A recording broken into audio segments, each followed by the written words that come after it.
Happy Wednesday, everyone. It is a live Super Doppler 4 Impact Day. Today, we'll have some thunderstorms from a cold front that's going to stall out. Tomorrow and Friday, it will be upgraded to live Super Doppler 4 alert days because the impacts will be far more reaching and far more severe. Let me show you what I'm talking about. Thursday, Friday, here we go. Remnants from Helene. Widespread flooding is expected. Some of those creeks and neighborhoods that often spill out when you get half an inch and a half of rainfall, that will be widespread, but our streams and our rivers will be filling up as well, especially the farther west you live. Spotty power outages, absolutely. Lots of trees down, power lines down. That is the expectation, along with some mudslides from that persistent rain across parts of the mountains and the foothills. Tropical storm Helene soon to be upgraded to Hurricane Helene, still projected to make landfall along Florida's coast as we go into late Thursday evening, then holding steady as it moves to the north and then the northwest, bringing us winds and rain. As we go into tomorrow afternoon, we'll have breezy to windy conditions at times.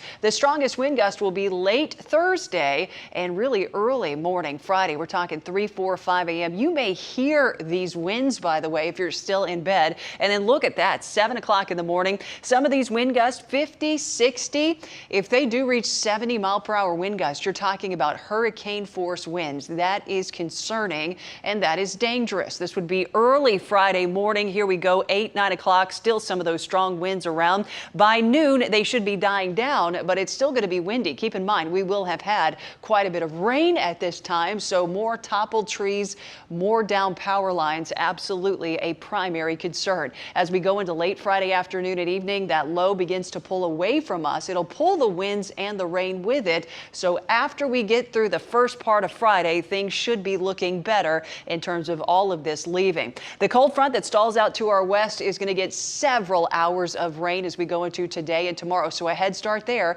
which is why most of the rainfall totals between today and tomorrow kind of favor more west. But look at what happens. We add to it on Friday. Everybody gets rainfall from this system, and boy, does that really ramp up those rain totals again to our west as we go throughout today all the way through Friday. Here's our cold front out to the west. It will enhance and get a bit greater, a bit stronger as it heads our way. We just need a little bit more heat of the day. That automatically happens as we get into the afternoon. So here we go, 5, 6 o'clock this afternoon. Some of those isolated downpours and thunderstorms will return. This is not part of Helene. This is just a cold front. So again, getting a head start for some of our viewers. Unfortunately, we need rain. We don't need this much rain, especially not at one time. Here's tomorrow morning. Look at that. Talk about some nasty downpours and thunderstorms and rounds of rain. Here comes some of those outer bands from Helene. And remember, those winds gradually picking up throughout the day. Here comes Friday morning. This will be the worst of it by far. Overnight Thursday into early Friday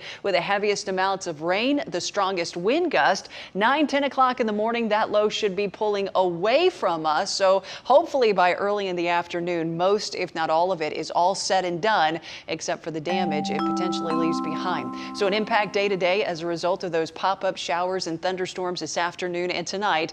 Alert days tomorrow and Friday as a result of, well, Helene and the remnants moving our way. Now for some good news as we go into Saturday, Sunday, much less rain, some calmer temperatures, some sunshine to dry us out as the 70s return to the area.